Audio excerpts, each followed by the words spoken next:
कि घर में जो दिया होता है वो दीपक भी कोई साधारण नहीं होता।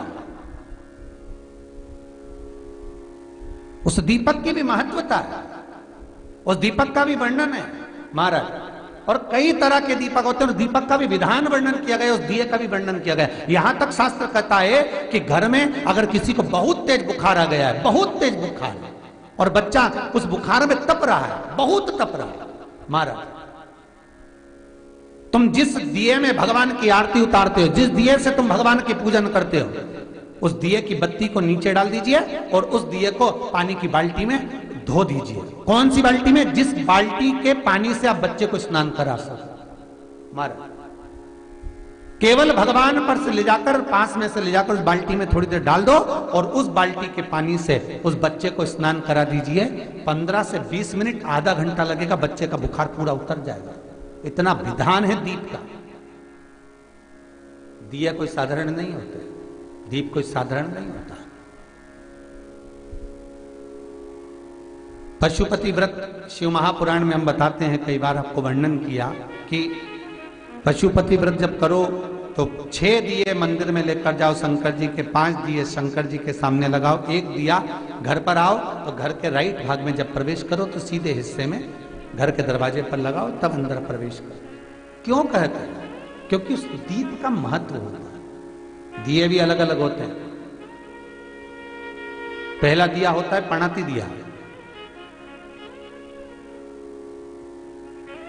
मैं चैनल वालों से कहूंगा, अगर आपके पास में, अगर, क्योंकि हमने पहले भी कथा में कहा कि जिस जिस जगह का स्मरण कराएं उस जगह का फोटो भी आप दिखाएंगे तो उसका आनंद कथा सुनने वालों को, ऑनलाइन वालों को मिलेगा। पहला होता है पणती दिया। ये पणती दिया मट्टी का दीप, जिस दीप के अग्रभाग को थोड़ा सा बड़ा कर दिया जाता है, उसको पणती दिया कहते हैं। ये पणती दिया जब भी भगवान के सामने लगाया जाता है तो इस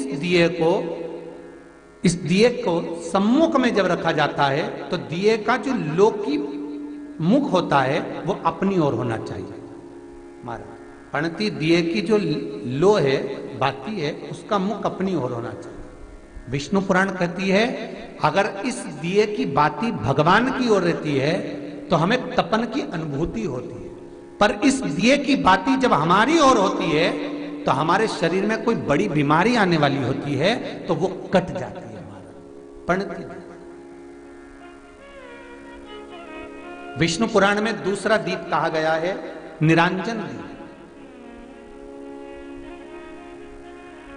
विष्णु पुराण में दूसरे दीप का वर्णन निरंजन दीप। जिस निरंजन दीप में महाराज आपने देखा होगा डमरू जैसी आकृति होती है। अगर चैनल पे कथा देख रहे होगे तो इनके पास में अगर होगा तो अवश्य दिखाएंगे।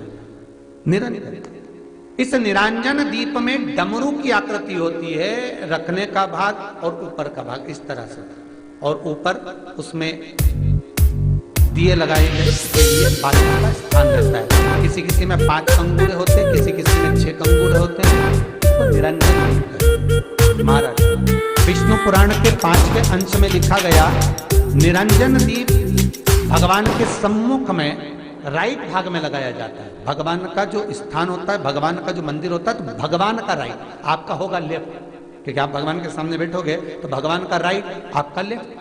तो आप जब लगाएंगे तो आप लेफ्ट में लगाएंगे, आपका लेफ्ट होगा और भगवान का वो भाग राइट कहलाएगा। तो भगवान के सीधे हाथ की ओर लगता है माना निरंजन। निरंजन दीप कभी भी तेल का नहीं लगता माना। निरंजन दीप कभी भी तेल का नहीं लगेगा। हाँ, यह हो सकता है कि बटी निरंजन जो दीप होता है उसमें तेल डाल सकते हैं। बटी निरंजन दीप जो होता है उसमें कंगूरे नहीं होते। बटी निरंजन दीप केवल गोल होगा, ऊपर से डमरू जैसी आकृति होगी, डमरू जैसा होता है, ऊपर से उसमें कहीं कंगूरे नहीं होते महाराज। अगर आप चैनल पे देख रहे होंगे तो बटी निरंजन दीप का भी वर्णन आपको दिखाया जा रहा होगा। बटी निरंजन जो दीप होता है वो केवल डमरू की आकृति में होता है, उसमें कोई कंगूरे नहीं होते। पर निरंजन जो दीप होता है उसमें कंगूरे होते हैं। तो जो निरंजन दीप होता है उसमें कभी तेल नहीं डाला जाता। निरंजन दीप को हमेशा घृत से ही लगाया जाता है। पर बटी निरंजन जो दीप होता है उसमें आप तेल डाल सकते हैं। बटी निरंजन दीप जो लगाएंगे वो तेल का लगा सकते हैं, पर निरंजन में कभी तेल नहीं डाला जाता। क्यों नहीं डालते? विष्णु पुराण कहती है निरंजन दीप के अंदर अगर तेल की बाती लगाया जाता है तो 1 रुपया कमाते हैं, 1.25 रुपये खर्च होगा। घर में 10 लोग भी कमा कर लाएंगे तो पैसा नहीं दिखेगा, घर में रुपया टिकता नहीं है। अर्थात निरंजन दीप में आप तेल की बाती लगा रहे हो, ये सिद्ध हो चुका है। अब अगर आप यही बात किसी जगह पर पूछोगे, किसी आचार्य से पूछोगे हमारे यहाँ ऐसा हो रहा है, तो वो कहेगा तुम्हारी गृहदशा खराब हो रही है, तो उसने अंगूठी पहना दी। अंगूठी पहनाने के बाद भी घाटा खा गए। फिर पूछोगे महाराज हमने तो अंगूठी पहनी, नीलम पहना, पुगराज पहना, ये पहना, वो पहना, आराम नहीं लगा, तो कहा तुम्हारे यहाँ वास्तु का दोष है। वास्तु भी सही करवा लिया, उसके बाद भी सुख नहीं मिल रहा। अर्थात आपके दिए में जो आप बाती लगा रहे हो उसमें कुछ कमी है, उसको पहचानो। चतुर जो डॉक्टर होता है वो जरा सी देर में पकड़ लेता है कि इसको प्रॉब्लम हो क्या रही, और नहीं तो कहेंगे जांच कराओ, ये जांच वो जांच, और मालूम पड़े कुछ निकला ही नहीं, फिर भी शरीर में कष्ट का कारण क्या वो पकड़ा जाता। मतलब आप 1 रुपया कमा रहे हो, 1.25 रुपया अगर खर्च हो रहा है तो निरंजन जो दीप है उसमें तेल की बाती लग रही है, ये पक्का है, ये पक्का है। मतलब घर में पैसा टिक नहीं है। पैसा आ तो बहुत रहा है, बहू भी कमा रही, बेटा भी कमा रहा, दुकान से भी आ रहा है, किराए से मकान भी चल रहा है, वहां से भी बहुत कुछ आ रहा है, पर आखिर पैसा दिखता क्यों नहीं है? आया लाख रुपए रात को आए, 2-3 दिन में चले गए, बची नहीं कुछ भी। पत्नी के पास भी बेचारी वो माई के सल्ला के जोड़ के वो तो बताती नहीं, अच्छा थोड़ा सवाल करे, पर कमाई का धन नहीं दिख रहा। मतलब निरंजन जो दीप है, निरंजन दीप जिसमें ऊपर कंगूरे बने रहे 5, 6, 7 डमरू की आकृति का रहता है, पर उसमें कंगूरे बने रहते निरंजन, उसमें जरूर आप तेल डालकर जला रहे हो, इसलिए धन दिख नहीं रहा, संपदा दिख नहीं रही, वैभव दिख नहीं, उसमें केवल घी की ही बाती है। और महाराज बटी निरंजन जो दीप होता है उसके अंदर आप तेल डालकर जला सकते हो। बटी निरंजन जो दीप होता है ये आप किसी भी स्थान पर लगाओगे, सबसे पहले पितृ इससे भाग ग्रहण करते हैं, देवता को देते हैं, देवता उससे भाग ग्रहण कर कर कुबेर को प्रदान करते हैं, कुबेर उससे भाग लेकर शिव को प्रदान करता है। भगवान शंकर बटु भैरव को कहकर घर का उद्धार करते, इसीलिए उसको कहते बटी निरंजन। इसमें कंगूरे नहीं होते महाराज, बटी।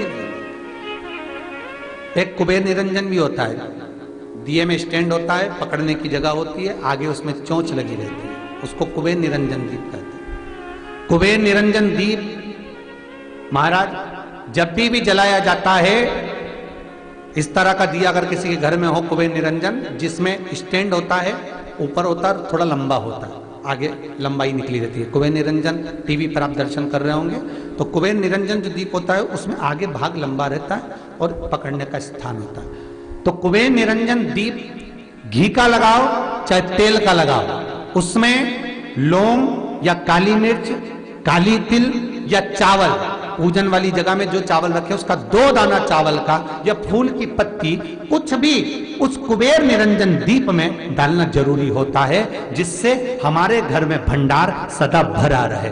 अगर कुबेर निरंजन दीप खाली जलता है, आपने कई जगह मंदिरों में देखा होगा, कुबेर निरंजन दीप डालते हैं तो उसमें थोड़ा 2 दाने चावल के डाल देते हैं, कुछ नहीं डालता तो एक सिक्का पटक देते हैं, एक का कलदार पटक देगा, कोई चवन्नी पटक देगा, कोई 5 पैसे पटक, पर पटकेगा। कुबेर निरंजन दीप खाली नहीं, समृद्धि देगा। महाराज आनंद की अनुभूति कराएगा, सुख को देगा। मट्टी के जो गोल दिए होते हैं, माटी के, महाराज इन गोल दिए का जो प्रमाण हमारे यहाँ शास्त्र कहता है, ये चहो दिशा को सुख प्रदान करने वाले होते हैं। इसकी बात ही आप कहीं पर भी लगा सकते हैं, किसी भी स्थान। आटे का जो दिया बनाते हो घर के अंदर, कभी आपने पूजन करी होगी तो आटे के दिया बनाओगे। अभी आप बैकुंठ अपने कार्तिक पूर्णिमा के दिन विसर्जन करने जाओगे, घाट पर लगाने जाओगे आटे का दिया, तो आटे का जो दिया लगाते हैं, इसकी बाती हमेशा याद रखो कि अगर 4 दिए लगा रहे हो तो चारों दिशा में बाती होना चाहिए उसकी, मतलब बाती एक ही रखो पर 4 दिए को 4 दिशा की ओर निर्मित कर रख दीजिए, उसका मुख उधर। आटे के दिए में कभी भी चोंच नहीं बनाना चाहिए, अर्थात बत्ती रखने की जो चोंच होती है आटे के दिए में कभी नहीं बनाना, बिल्कुल गोल बनाना चाहिए और उसको फिर विसर्जन की ओर आप लेकर जाओ या देवता की ओर लगाओ, जहां लगाना है, पर उसमें चोंच नहीं होना चाहिए। जिस आटे के दिए में चोंच बन जाती है उसको बलि का भाग ग्रहण करने वाले देव उसको प्राप्त कर लेते हैं, तो उसका पुण्य हमारे खाते में नहीं आता। इसलिए आटे का दिया जब भी लगाएं संपूर्ण